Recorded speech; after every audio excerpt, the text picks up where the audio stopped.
नमस्कारः। आज हम वचन यह पाठ पढ़ेंगे। संस्कृत व्याकरण में वचन के संस्कृत भाषा में वचन के 3 प्रकार होते हैं और हिंदी भाषा में वचन के 2 प्रकार होते हैं। वचन का अर्थ क्या है? वचन यानी अर्थात संख्या जिन शब्दों से व्यक्ति या वस्तु की संख्या का बोध होता है उसे हम वचन कहते हैं। देखो, जिन शब्दों से व्यक्ति या वस्तु की संख्या का बोध होता है उसे हम वचन कहते हैं। तो हिंदी भाषा में मैंने कहा अभी ही 2 ही प्रकार होते हैं, लेकिन संस्कृत भाषा में वचन के 3 प्रकार होते हैं। एकवचन, द्विवचन और बहुवचन। एकवचन की परिभाषा क्या है फिर? एकवचन यानी केवल एक ही वस्तु या व्यक्ति का जब हमें प्रयोग कराने के लिए हम बोलते हैं तो ज्ञान कराने के लिए जो प्रयोग करते हैं उसे हम एकवचन कहते हैं। जैसे बालकः, बालिका, पुष्पम, जो एक ही है ना? एक बालक, एक बालिका, एक फूल। वैसे ही एक वचन का हमें ज्ञान होता है। अभी द्विवचन यानी क्या?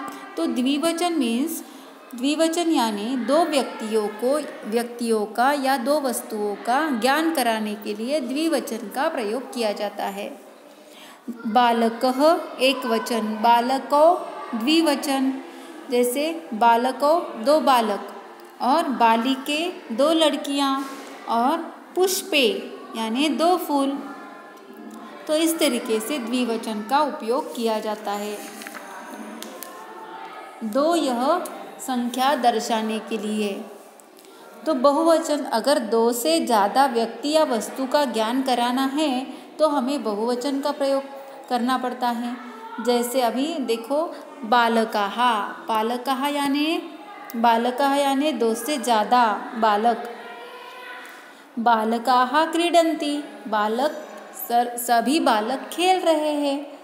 बालिकाः लिखन्ति यानी लड़कियां लिख रही है, बालिकाः यानी लड़कियां। पुष्पाणि यानी क्या? फूल, यानी 2 से ज़्यादा अधिक फूल, इसलिए पुष्पाणि। तो अभी हम तीनों वचन के रूप हम देखेंगे। देखो, जो अकारांत पुल्लिंगी शब्द जो आपको पता है बालकः, तो वैसे ही नरः यानी 1 आदमी, नरो यानी 2 आदमी और नरः यानी 2 से अधिक। एकवचन, द्विवचन और बहुवचन। वैसे ही अश्वः, अश्वो, अश्वाः, अश्वो, अश्वाः यानी एक अश्व यानी 1 घोड़ा, अश्व यानी 2 घोड़े और अश्वाः यानी 2 से अधिक घोड़े। देखो, तो यहाँ हमने देखा कि अकारांत पुल्लिंगी जो शब्द है, एक वचन में हमने विसर्ग हमें दिखता है ना? अकारांत अंत में विसर्ग है तो एक वचन। अगर द्विवचन है तो औ की मात्रा है, अश्वो, नरो, तो औ की मात्रा है तो द्विवचन। और बहुवचन को आहा की मात्रा लगाई है, अश्वाः, नराः, बालकाः, तो आहा की मात्रा है तो बहुवचन। इससे हमें यह समझ में आता है कि यह कौन से वचन का रूप है। अभी देखो, इकारांत पुल्लिंगी शब्द। इकारांत पुल्लिंगी शब्द कौन से है? मुनि, मुनयः प्रथमा। जैसे 1 मुनि, 2 मुनि, 2 से अधिक मुनि। कपि यानी बंदर, कपिः, कपयः प्रथमा। 1 बंदर, 2 बंदर, 2 से अधिक बंदर। जैसे इकारांत, जो अंत में वर्ण के अंत में ई की मात्रा है इसलिए इकारांत। अभी उकारांत, वर्ण शब्दों के अंत में ऊ की मात्रा है तो उकारांत। देखो, गुरुः यानी 1 गुरु, 2 गुरु और गुरवः यानी 2 से अधिक। शिशु, शिशवः प्रथमा। शिशु यानी 1 शिशु यानी 2 शिशु और शिशवः यानी 2 से अधिक।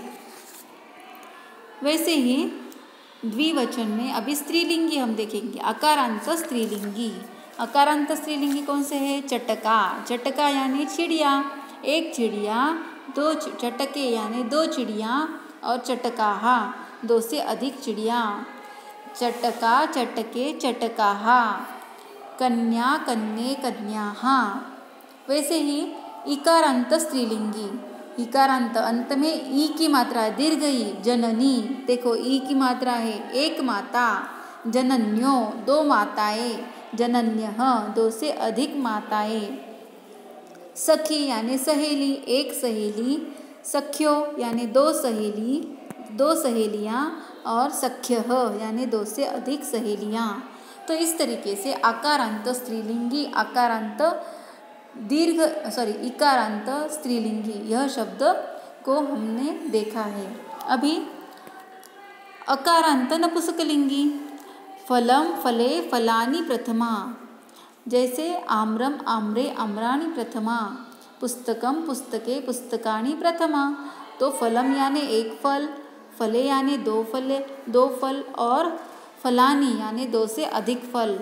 इस तरीके से इसी तरह से अन्य अकारांत, इकारांत, उकारांत, पुल्लिंगी, अकारांत, इकारांत, स्त्रीलिंगी और नपुंसकलिंगी के शब्द के रूप चलेंगे या चलते हैं।